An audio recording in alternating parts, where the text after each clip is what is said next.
नमस्कार, वणक्कम, सत श्री अकाल। कैसे हैं प्रभु? भाई एक के बाद एक मैचेस होते जा रहे हैं, टीम्स धीरे धीरे रवां हो रही हैं। कुछ एक टीम्स की दिक्कतें कुछ वैसी ही बनी हुई हैं। उम्मीद करते हैं कि सबके लिए आगे का रास्ता थोड़ा बेहतर होगा।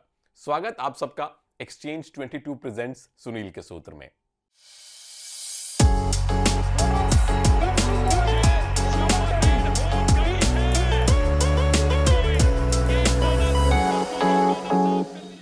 दो मैच हैं आज भी प्रो कबड्डी में।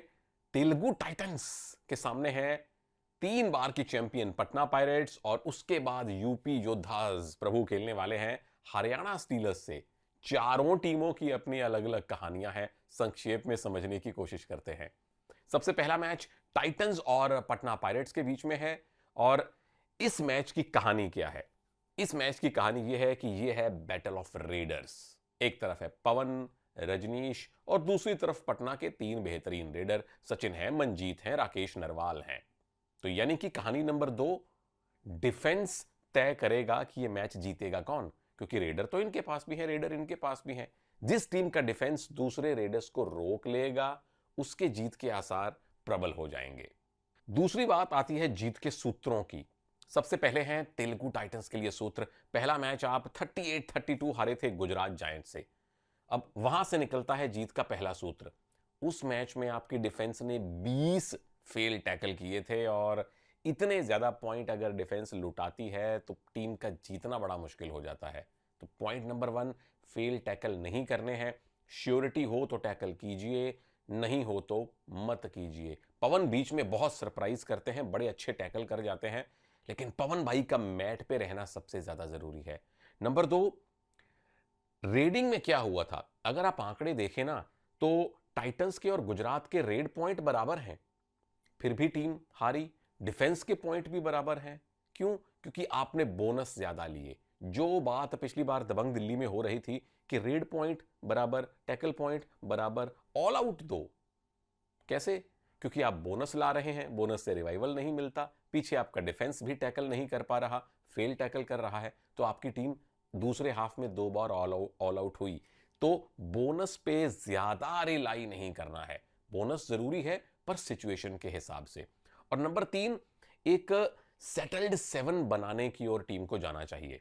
ठीक है, अभी पहला दूसरा मैच है, कॉम्बिनेशन बनने में समय लगता है, नए परिंदों को उड़ने में वक्त तो लगता है, पर वो जितनी जल्दी हो जाएगा, परिंदे जितनी जल्दी उड़ना सीख लेंगे उतना टीम के लिए बेहतर होगा। एक्स फैक्टर इस टीम का मेरे लिए the boy that plays beautiful, नाम संदीप ढुल। क्योंकि सामने वाली टीम में 2 राइट रेडर हैं, एक लेफ्ट भी हैं, तो भी संदीप का रोल कहीं ज्यादा अहम है। सचिन को रोकने में, इवन राकेश को रोकने में, मंजीत को रोकने में। और लेफ्ट कॉर्नर वैसे भी मेरे लिए डिफेंस का एक अनसेड अनरिटन लीडर होता है, तो संदीप मेरे लिए एक्स फैक्टर होंगे। अब बात करते हैं जी 3 बार की चैंपियन पटना पायरेट्स की, जो नए कोचेस के कॉम्बिनेशन के साथ उतरी है। तो नरेंद्र, अनिल, बहुत बहुत शुभकामनाएं। बहुत बड़ी जिम्मेदारी आप लोग लेकर आए हैं। 3 जीत के सूत्र उनकी टीम के लिए हैं। पहला सूत्र पटना पायरेट्स के लिए यह है, डिफेंस डिफेंस डिफेंस। क्योंकि आपके पास भी नए कॉम्बिनेशन है, शार्दुल नहीं रहे, उनकी जगह अब कौन खेलता है, युवराज या कोई और खिलाड़ी, लेफ्ट कवर, राइट कॉर्नर, सारे के सारे कॉम्बिनेशन नए हैं। तो सुरक्षा ही सावधानी है डिफेंस में। और डिफेंस के लिए दूसरा सूत्र यह है कि एडवांस टैकल्स में तो प्रभु जाना ही नहीं है। पवन को आप मल्टी पॉइंट रेड करने का अवसर नहीं दे सकते, फिर वो डिफेंस को तितर बितर कर देंगे। और रेडिंग में भी थोड़ी सी संभली हुई शुरुआत। हर रेड नहीं तो सेकंड रेड में डिसाइड कीजिए। अगर सेकंड रेड में आपके सारे रेडर धीरे धीरे पॉइंट्स लाने लगे तो फिर आप रेडिंग में ऑल आउट जा सकते हैं। वहां आपके पास अच्छी खासी वैरायटी भी है, अच्छे खासे नंबर और नाम भी है। एक्स फैक्टर मेरे लिए यहां भी एक डिफेंडर है, नाम है नीरज कुमार। क्योंकि मैंने पहले कहा था यह रेडर्स का मुकाबला है, जिस टीम की डिफेंस अच्छी खेली उस टीम के जीत के आसार ज्यादा हैं। तो नीरज अगर बेहतर खेलेंगे तो टीम को जीत मिलने के आसार थोड़े ज्यादा हैं। मुश्किल मुश्किल मुश्किल सवाल कि कौन सी टीम मचाएगी बवाल। पटना को हमने अभी तक इस कॉम्बिनेशन में खेलते देखा नहीं है, टाइटंस को देख लिया है, तो लग रहा है कि कहीं पवन के करके उनका पलड़ा भारी ना हो। पर इधर 3-3 अच्छे रेडर हैं। मुझे पता नहीं क्यों लग रहा है कि ये पलड़ा बराबरी का है। वो तराजू जो है ना इधर झुकेगा ना इधर झुकेगा, बहुत करीब रहेगा। पता नहीं, शायद मैच टाई हो जाए, या अगर कोई टीम जीते तो बहुत कम मार्जिन से जीते।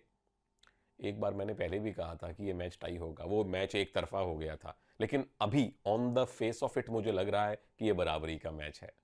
आप प्रभु लोग क्या कीजिए, एक्सचेंज 22 की ऐप डाउनलोड कर लीजिए, रेफरल कोड आपको मिल जाएगा, डिस्क्रिप्शन में लिंक दिया है उसको क्लिक करके ऐप डाउनलोड कीजिए और अपने पसंदीदा खिलाड़ियों के शेयर खरीदिए या बेचिए। अगर आपको लगता है कि यह खिलाड़ी अपने शेयर के प्राइस से ज्यादा अच्छा परफॉर्म करेगा तो खरीद लीजिए, अगर आपको लगता है कि वो कम परफॉर्म करेगा तो उसको बेच दीजिए। और एक खिलाड़ी का शेयर जितनी बार चाहे आप खरीद या बेच सकते हैं। एक्सचेंज 22 पर बड़े जिगर वाले मिलते हैं, पर साथ में अपने विवेक का इस्तेमाल जरूर कीजिएगा। हम जा रहे हैं दूसरे मैच में, जो कि है यूपी योद्धाज और हरियाणा स्टीलर्स के बीच में। और डिस्क्लेमर डिस्क्लेमर डिस्क्लेमर, मैं इस समय ये वीडियो यूपी में बाबा गोरखनाथ की भूमि में बैठकर शूट कर रहा हूं, गोरखपुर में। यहां अभी कुछ समय पहले एक all India prize money kabaddi हुई थी, तो वहां जाने का, फाइनल में मंच संचालन करने का और मैच की कमेंट्री करने का अवसर मिला, प्यार मिला, इज्जत मिली। उसके लिए गोरखपुर का बहुत बहुत धन्यवाद। लेकिन ये व्यूज अब आएंगे अनबायस्ड, जो यूपी की तरफ जबरदस्ती नहीं झुकेंगे, जो हरियाणा के खिलाफ जबरदस्ती नहीं जाएंगे। यूपी बनाम हरियाणा है क्या? मेरे लिए ये मैच भी रेडर्स की टक्कर है। यूपी में तो खैर प्रदीप, सुरेंदर, विजय मलिक हैं। उधर सिद्धार्थ देसाई आई होप पूरी तरह फिट हो, CR66 आई होप पूरी तरह फिट हो। फिर आपके पास विनय है और एक दो यंग रीडर भी हैं। तो यहां भी डिफेंस ही तय करेगी मैच का नतीजा। बात नंबर 2, वो है जीत के सूत्र। यूपी के साथ शुरुआत कर रहा हूं। पहला मैच करीब हो गया था, 3 पॉइंट से आप यू मुंबा से हारे थे। वहीं से निकलते हैं जीत के सूत्र यहां भी। पहला सूत्र यह है कि फेल टैकल से बचना है। 8-9 फेल टैकल आपने पिछले मैच में किए थे, जो बहुत ज्यादा नहीं है, लेकिन नंबर ऑफ टैकल पॉइंट्स भी ज्यादा नहीं थे। तो नंबर 1 श्योरिटी के साथ टैकल, नंबर 2 फेल टैकल से बचना है, क्योंकि आप सिद्धार्थ देसाई को बड़े पॉइंट नहीं देना चाहेंगे। सूत्र नंबर 2, नितेश सुमित, सतयुग त्रेता द्वापर कलयुग वाले जो डिफेंडर हैं, उनसे मेरी उम्मीदें बहुत ज्यादा हैं। बहुत अच्छा कॉम्बिनेशन है। मैंने इंटरव्यू किया था दोनों का, नीचे जाके ढूंढिए और देखिए। सुमित बहुत कम बात करते हैं, नितेश तो प्रोफेशनल स्पीकर की तरह बोलते हैं। मुझे बहुत अच्छा लगा दोनों से बात करके। और दोनों का कॉम्बिनेशन सेट होना चाहिए, कॉलिंग परफेक्ट होनी चाहिए, क्योंकि अगर कॉर्नर चलेंगे तो बीच के 5 खिलाड़ी अपने आप चलने लगेंगे। तो कॉर्नर्स का कॉम्बिनेशन चलना बड़ा जरूरी है। और नंबर 3, जो सबसे बड़ा सवाल मैंने पूछा था, जो इस वीडियो का टाइटल भी है, कि कैसे चलेंगे प्रदीप नरवाल। वो ऐसे चलेंगे प्रभु कि मैं दूसरे खेलों को जोड़ के अगर मिसाल दूं, तो अगर कोई क्रिकेटर, कोई बैट्समैन फॉर्म में नहीं है, तो वो क्या करता है? 2-4 गेंदों को डिफेंस करता है, फिर एक सिंगल लेता है, फिर एक सिंगल लेता है, फील्ड में गैप ढूंढता है। फिर जब शरीर रवां होता है, कॉन्फिडेंस आता है, तो फिर ग्राउंडेड शॉट्स लगने लगती हैं, फिर हवाई शॉट्स लगने लगती हैं। तो मेरे लिए, प्रदीप भाई के लिए, हालांकि वो दिग्गज हैं, उनके कोच भी दिग्गज हैं, पर मेरी छोटी बुद्धि में यही आता है कि प्रदीप को 8-10 रेड्स कम से कम मिले। 1-2 रेड्स एम्प्टी करें, अगली 2-3 रेड में बोनस लाएं। एक एक बोनस, मीठी मीठी बोनस, जिसमें बहुत रिस्क भी आपको नहीं लेना। फिर जब सिंगल सिंगल बोनस बोनस मिलने लगेंगे तो अपने आप कॉन्फिडेंस आएगा।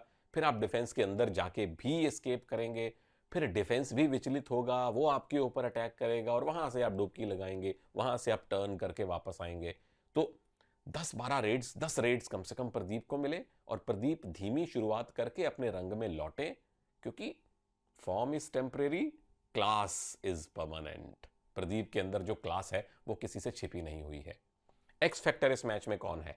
मेरे लिए नीतीश कुमार है, क्योंकि सामने वाली टीम के रेडर्स को रोकने का जिम्मा टीम के कैप्टन, और कैप्टन तो खैर प्रदीप है, लेकिन नीतीश डिफेंस के कैप्टन है, तो सामने वाले रेडर्स को रोकने का जिम्मा डिफेंस के कैप्टन नीतीश के ऊपर होगा प्रभु। अब बात करता हूं जीत के सूत्र हरियाणा के लिए। 3 सूत्र इनके लिए भी हैं, और मुझे ऐसा लग रहा है कि यूपी के उलट ये टीम शुरुआत करेगी अग्रेसिव डिफेंस में, क्योंकि नवीन और मोनू पिछली बार भी खेले थे। मोहित जयदीप की जोड़ी अब लगातार तीसरा सीजन खेल रही है और सारे डिफेंडर अग्रेसिव हैं। कोच इनके सुपर अग्रेसिव हैं, मनप्रीत सिंह। तो मुझे ऐसा लगता है कि attack is the best defence इस टीम को करना चाहिए। प्रदीप को, सुरेंद्र को शुरू से ही धर दबोचिए।